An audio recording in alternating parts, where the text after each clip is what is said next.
I just want to start this off by stating this is in no way an attack on EA Sports, and this post will contain constructive criticism. So, EA at the moment are doing exactly the opposite of what they wanted to do. They wanted to take away Kurt's platform and, in essence, stop him from making any FIFA content.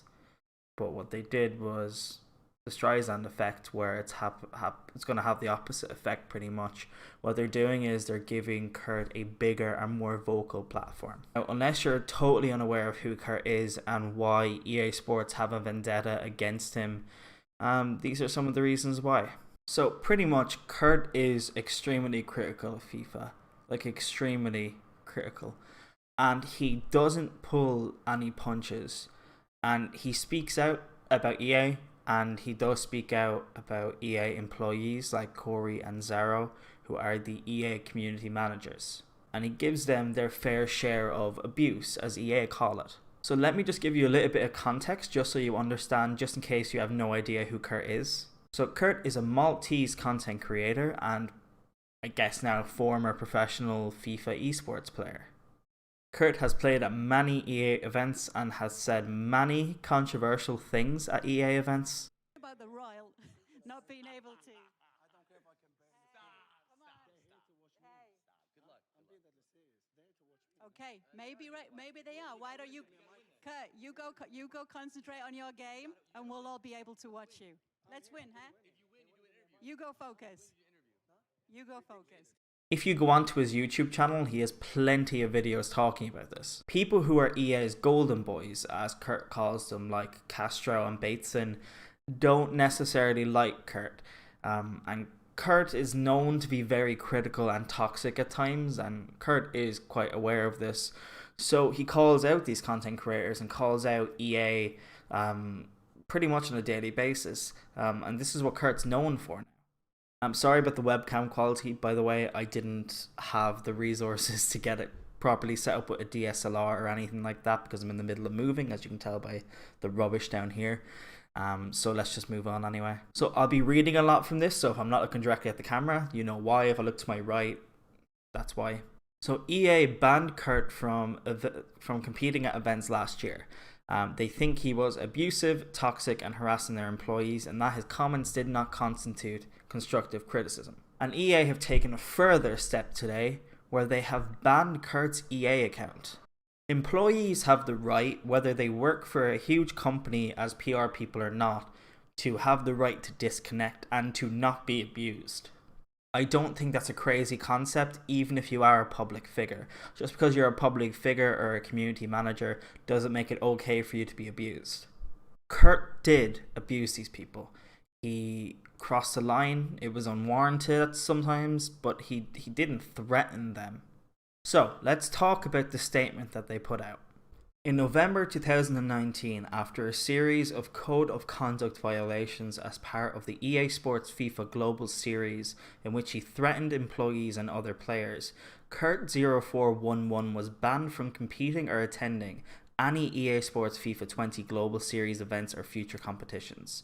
Since that time, Kurt has continued to post abusive and threatening messages and videos about EA employees and competitive players on social media, and he has encouraged others to do the same.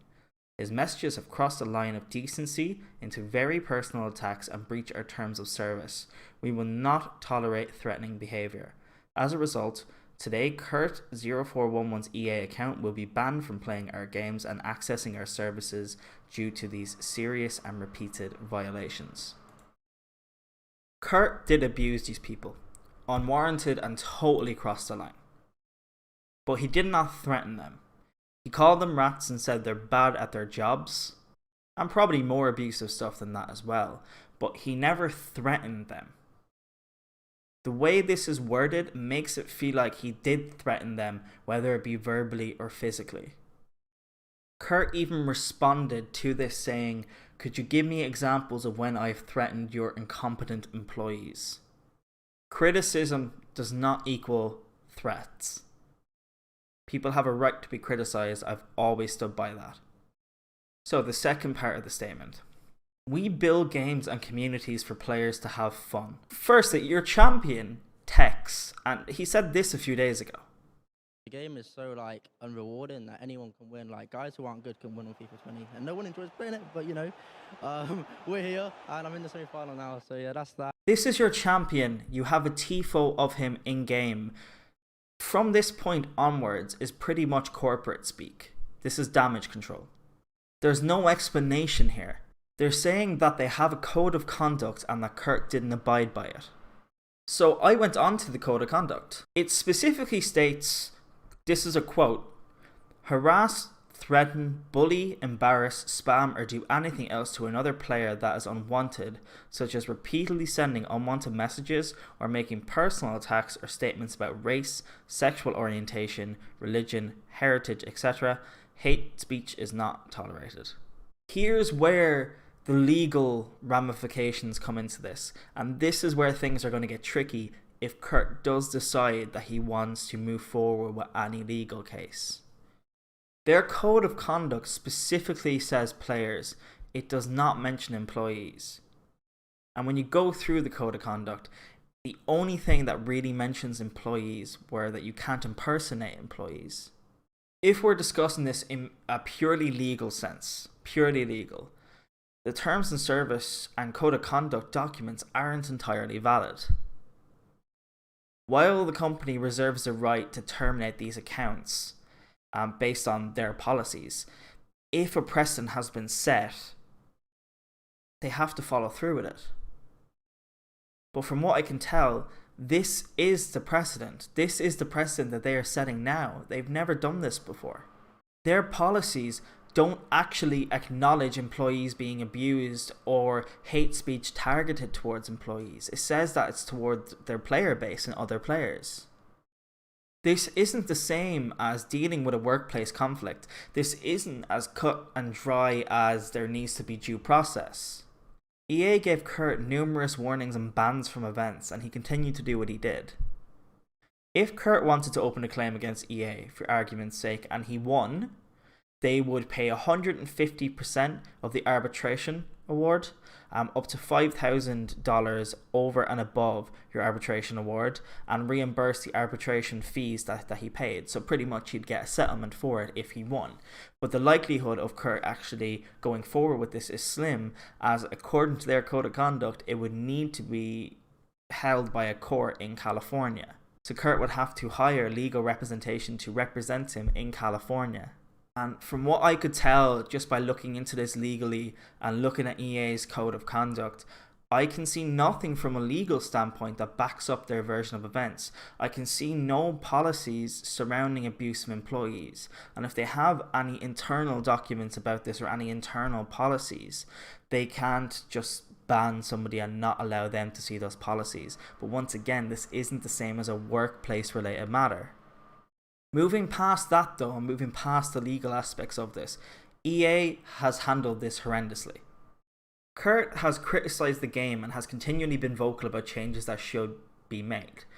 That isn't condoning his behaviour, but by banning his account and then stating that Trello boards, Discord channels and the official EA forums are there to submit feedback is incredibly hypocritical. In the past, there have been many threads opened on the EA forums, and instead of providing explanations or discussions about those topics that the threads were opened about, those threads got closed by moderators.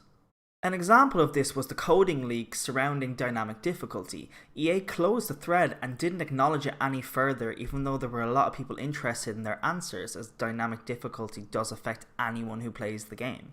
Zaro got hacked and they started the FIFA direct communication account, the Twitter account, which didn't add any value to the game in any way, and in fact actually made communication a little bit worse.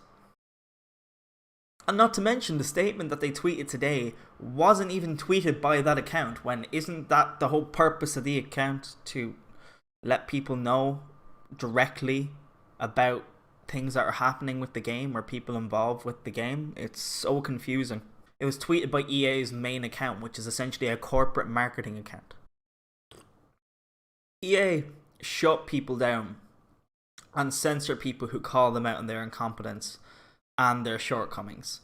They have a history of doing this, hence the threads, hence the Reddit thread. There was a Reddit thread today about Kurt and about this statement, and the moderators closed the thread so you can't reply to it anymore, stating that oh, of course there's going to be abusive comments as expected, so we closed this thread or something like that, when people were just discussing it.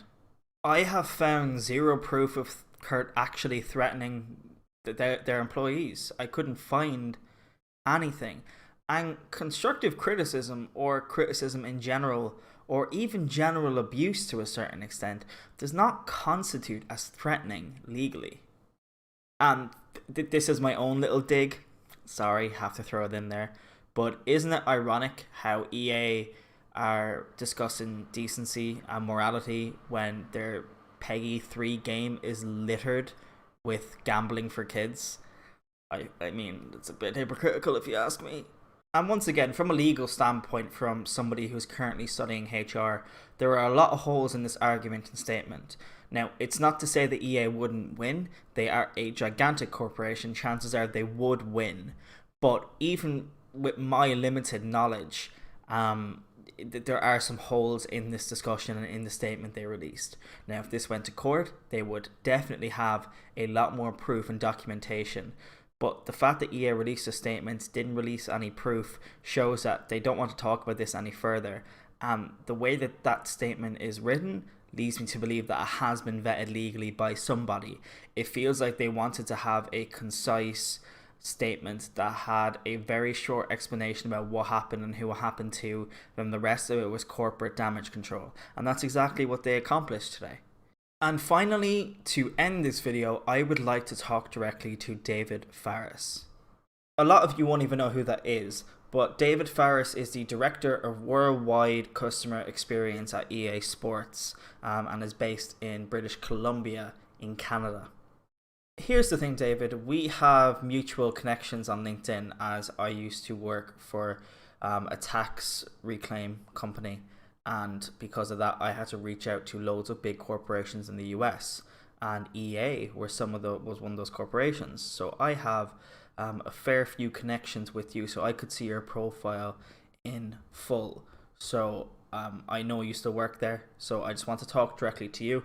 And this isn't me abusing you in any way. I want to talk to you because you are the person who's over worldwide customer experience and feedback and stuff like that, and it states in your profile that you do that for FIFA as well. So I feel like me talking directly to you will have the most impact if you ever do see this. We know that you watch videos now because of Kurt and because of a few other content creators and streams, so it's not crazy to think that somebody might see this eventually. I understand that EA and FIFA have the statistics to back up what their fan base wants. The online fan base for FIFA might only be a fraction of the people who play the game, but that doesn't make them any less important. There is a balance that FIFA needs to find.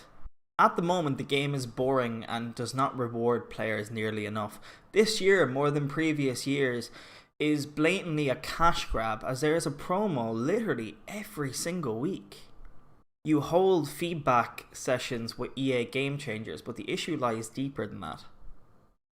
So, eBay hold a quarterly hands-on where they talk about community feedback and what they've implemented due to customer feedback. This is something EA Sports should do. There is an evident and ever-growing fear of criticism coming out of EA Sports, and this video isn't just about Kurt. As I said, we know you watch our videos now, you hear the feedback but choose to ignore it as the dollar bills talk. This game can be so much better, and the community is toxic and in your eyes uncontrollably toxic, because you have no grasp on what the community actually wants, and that's because you shun away from any real feedback. And once again, this isn't a personal attack. This is constructive criticism, which you time and time again say you're open to. If you want constructive feedback and accurate feedback, I invite you to set up a survey where people can only click yes or no answers to get an idea of what the people want, and so you can improve as a whole. Post this on the EA Sports website year round. Allow it to be available year round. Don't do it as in like a 1 week thing that people can type something in 1 week in the entire year, because It's a year game cycle, well, 9-month game cycle pretty much, and you need constant constructive flowing feedback. How are you going to improve otherwise? You can allow people to enter comments if you want as well. I don't think you should, because I feel like that's where you're going to say that you're getting abused. But if you allow people to click yes and no answers, you're going to get accurate, constructive feedback about where the problem lies with your game. This is what retail stores call NPS, which is Net Promoter Score. And it gives you valuable feedback so you can see where to improve. I tried very hard to stay on topic. I have a little script in front of me here, so hopefully I stayed on topic. If I didn't, sorry. But yeah, that's the video for today. Please hit the subscribe button. I'll be uploading more videos in future. Yeah.